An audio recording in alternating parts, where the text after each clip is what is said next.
Hey guys, hope you're all well. So it's been quite a little while now since we did our initial conversion of the Dell Optiplex, so we figured it was about time that we did a follow-up to talk about how it performs, what we like about it, what we don't like about it, some of our learnings and a few things for you to look out for if you're looking to do the same sort of thing. And I guess just in summary, whether or not it was worth the effort and the money we put into it. So, for anybody who missed that video, what we did is we picked up a Dell Optiplex small form factor 3020, and we wanted to convert it to see whether or not it could rival sort of like current gen games consoles and just be worth the amount we put into it. The whole point is me and Liam kind of have a bit of a fascination with those smaller, I guess, PCs and stuff that you can just kind of sit underneath your TV in your living room and just have some decent gaming on and something else as well. And this kind of fit the bill. Now, originally, one mistake that I did make was we were going to be going for the tower version of it, but then on eBay I found this bad boy for a pretty decent steal, so I went with this, which then caused lots of issues, especially with regards to graphics cards, because I didn't change any of the plans for that, which was just a bit stupid.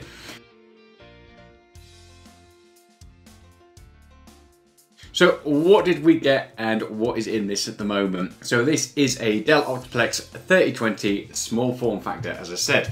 Now this one came with a 500 gig hard drive, which is one of the first things that we wanted to upgrade.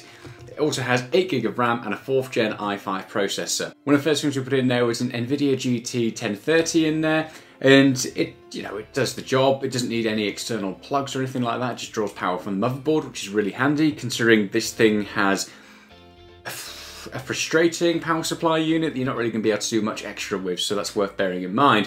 It also fit as well, so after a little bit of tinkering and having to remove that sort of front plate from it, we managed to get it in here as well.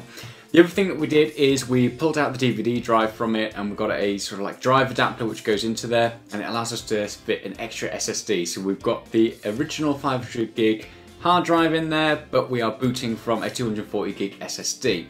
The whole thing, once we included sort of like repasting it, cleaning it all up, getting adapters as well so we can hook up to Wi-Fi, it cost us just shy of 200 quid. So overall, from a value proposition, it's not too bad. So first up, what are some of the learns that we got from this? And the first thing I would strongly suggest is if you want to be able to get the most sort of bang for buck, I would strongly recommend going for the tower version of it. That was the one we were originally going to go for. There are 3 form factors of this. There is like the tiny little small form factor of it. There is then the small form factor, which is this one, which is sort of like a mid-tier tower. As you can see, it will fit nicely and it's a nice enough size. But in terms of upgradability and doing much with this, you are really limited by the size of it because it is quite shallow. Using additional graphics cards, there's not much room in here, and you won't be able to put too many drives in either without making sacrifices like we had to remove the DVD drive. The next one up is the tower version of it, which is basically, as it says on the tin, it's a tower version of it, and it has a lot more room, a lot more expandability, and a lot more upgradability as well. So in hindsight, I wish I'd just stuck with that one and bought the first one that we were going to go with, but because this was a little bit cheaper, we ended up going with it, and probably a mistake unless you're really conscious of size. So that is learning number 1. Go for the largest size you can possibly get hold of because you'll be able to upgrade it so much more, and you won't be limited by size like we were with this one.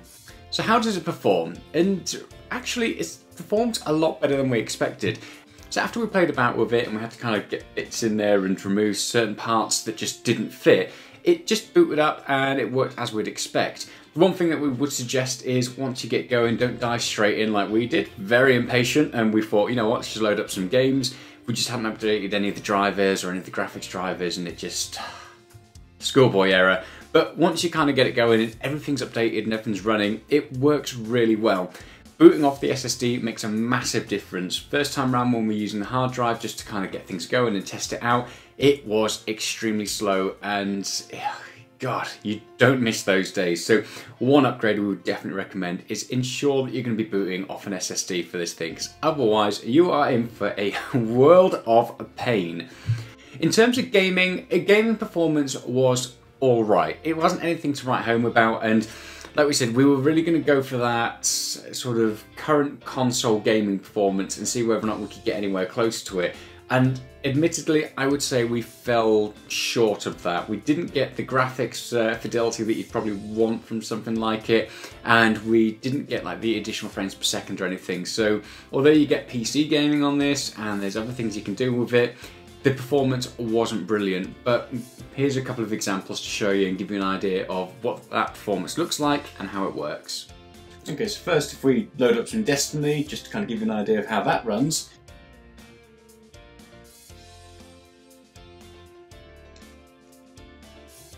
So interestingly enough, Destiny 2 actually gets pretty decent performance. It definitely performs better than what I expected it to, especially after playing a couple of other games on this thing. Overall, we seem to get a pretty smooth 30 frames per second, so it's, you know, it's not going to be any absolute gaming beast or anything. But overall, it just looks pretty good. I jump around here, it's sort of a bit of a firefight. There's quite a lot going on, and I've just been crushed by some kind of drop pod. But throughout that, I was getting between 30 and 37 frames per second. So overall, that's not bad. And to kind of just go over what settings I've got that at.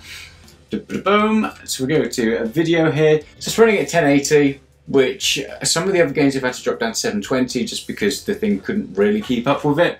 So like I say, it's 1080. Most of the settings are set to lower medium as well, so it looks alright on there, but it's not going to be anything that you could kind of write home about being an absolutely amazing graphics experience. However, it is playable, and that's kind of the main thing with this, especially if you're just looking for a budget gaming rig that you can just mess around on and I guess have a little fun with, really. Play some, you know, PC games. It's not just about the old PC games. This is able to run even pretty modern titles that are pretty demanding, really, and does it relatively smoothly if you don't get crushed by a drop pod.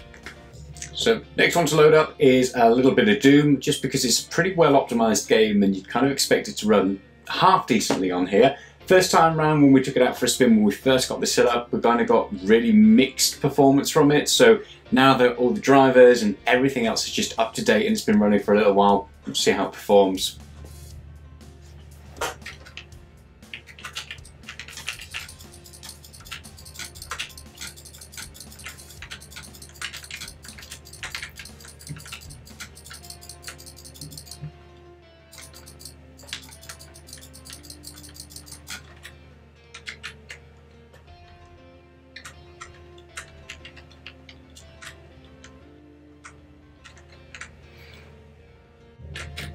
Pow, pow. So there we go. So that's Doom running and getting about pretty much a solid 30 frames per second. It's not dropping down there.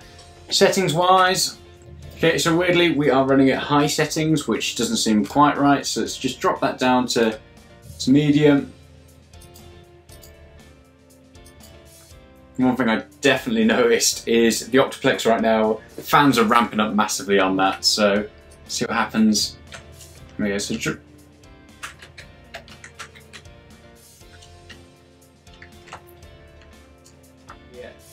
So pretty much 30 frames per second, and that's running on medium settings at 1080. So it's not bad, it holds its own. It doesn't look the prettiest, again, like we found in Destiny, but still, it's good enough to play, and it looks good enough on there. And I guess, especially at this price point, still looks pretty respectable. Now, some Counter-Strike Go, because why not? Why not? It's an old classic, everyone loves it, right? And for the sake of other people, we're going to practice with bots because we don't want to ruin anyone's game. Okay, so here we are in Counter-Strike Go. Pretty much most things are set to high quality, which is pretty good. And I am topping out at, it's between 80 and 100 frames per second. Take that, you monster bot. Oh no, I'm dead.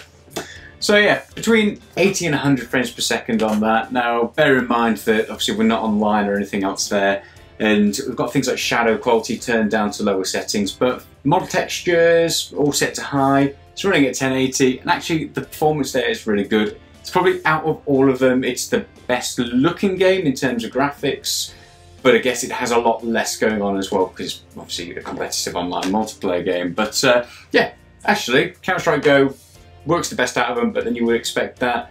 very playable. So that's 3 games there, just kind of give you an idea of the benchmark and how this kind of runs. So as you can tell from that, it's a bit of a mixed bag. It's alright, it's not the worst thing in the world, but it's certainly not brilliant. And I think at a time when things like the Xbox Series S is becoming available very shortly, this falls into that same sort of budget. And if you're in it for just gaming, and gaming is the one thing that you're looking for, before all of that hardware had been announced, then yes, this was a pretty appealing deal.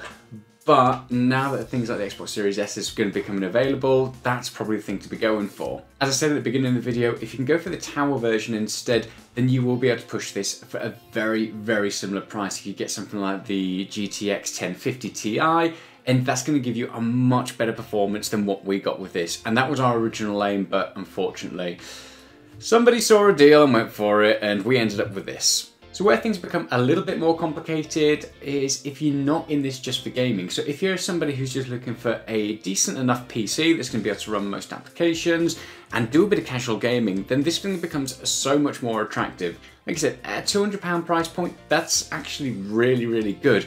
You don't have to mess around with it too much. It's all pretty much pre-built, and you can get these for that sort of price. And I would strongly recommend it if you're in the market for something that's just going to be able to do a little bit of word processing, browse the web, maybe some media consumption as well, and be able to do a bit of gaming, then that's when this thing becomes a really appealing option.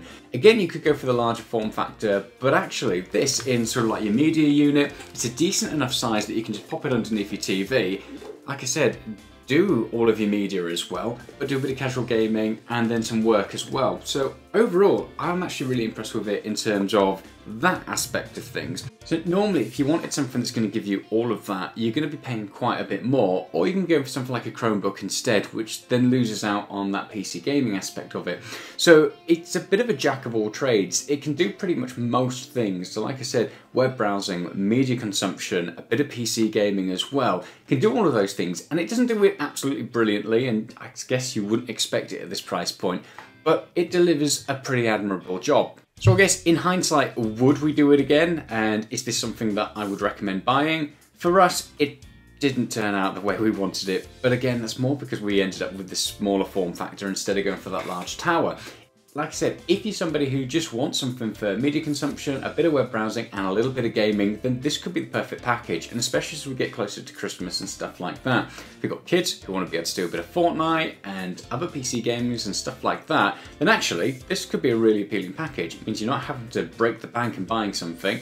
And yeah, worthwhile going for. Kids can do their homework, you can do your work, do a little bit of gaming as well, and go from there. So we do have this thing, and we are trying to think of a few more ideas that we're going to use it for. One of the things we've been throwing around at the moment is kind of doing a bit of a DIY and NAS drive, especially as we're starting to do a lot more video and everything like that. We do need somewhere to store that, and we're kind of running out of storage, and paying for cloud just, yeah, it's getting a bit expensive. So our thoughts are maybe kind of really going to town on this and seeing what we can do in terms of turning it into a DIY NAS drive. So if that's something you'd like to see us do, by all means, let us know in the comments below and we'll see what we can do. I've got a few ideas and a few little bits that I want to do with it.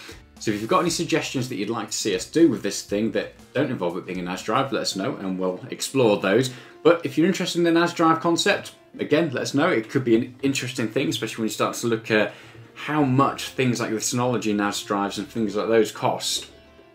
Could potentially be something that's appealing, or it will just go terribly wrong because I'll buy all the wrong parts again, and yeah, that happened with the graphics card. But obviously, if you want to see the making of our Frankenstein Optiplex, then be sure to hit the video that we've got linked below. Any suggestions you've got for this thing, let us know in the comments and we will do our best. And if you want to see that NAS drive video, again, let us know. In the meantime, hit the like and subscribe button and we will see you soon. So, ta-ra for now.